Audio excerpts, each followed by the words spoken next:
Hey guys, it's Anne. Welcome back to my channel. So for today's video, we're gonna do a strawberry frappuccino. And para may twist, lalagay tayo ng Oreo.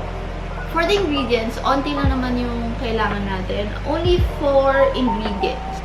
Strawberry powder. So parang alam ko mabibili lang siya sa, not sure sa Landmark. And then sure ako meron sa Landers and SNR as well as Shopee, so online. But if you don't have this at home, kasi nga hindi naman siya madaling mabili sa local grocery store, pwede kayo mag-substitute. Some milk. Ano bang mga favorite kong milk? I like Nestle, Magnolia, and Harvey Fresh. Yun, yung mga gusto kong milk. You need sugar. Pwedeng i-omit to if you don't like it too sweet, pero maglalagay ko sa drink ko yun. And then, Oreo. Kailangan natin i-crush yung Oreo natin. And if meron kayong Ziploc or any medyo makapal-kapal na plastic bag, gamitin nyo yun. I have an ice bag and medyo makapal siya. So, ito na yung gagamitin ko. And our Oreo. Ito yung magiging topping natin.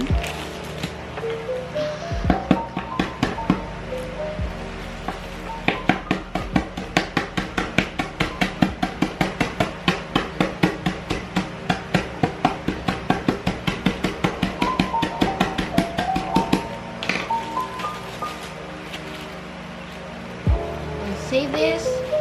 Start na tayo. Let's get that blender. Any blender will do. Mas okay kung heavy duty para mas mabilis siyang blend. But ours, sobrang basic lang.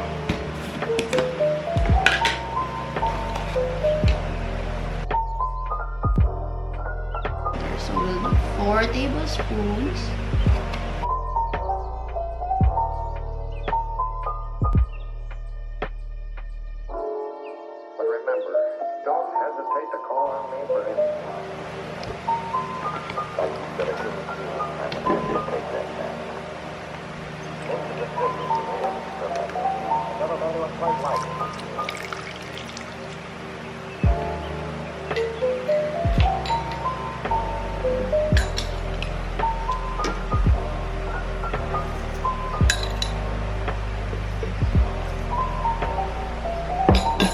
Is a 360 ml cup. So, yung ice na kailangan natin ilagay is mas madami lang ng konti. Ito kayo na nga guys. Ang laki ng ice. Pero kaya yan. Madudurog yan. Madudurog. Mag-break yung ice. Sana. Okay. So, let's start pulsing.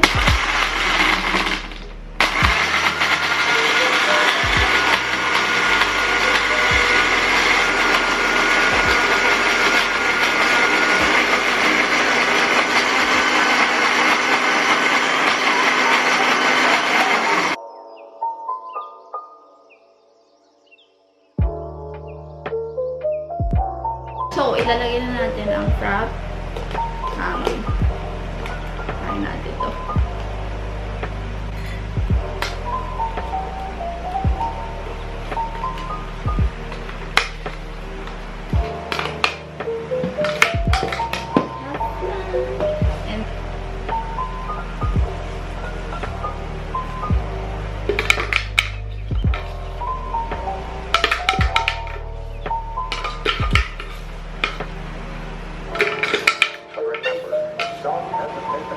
Guys, it's so pretty.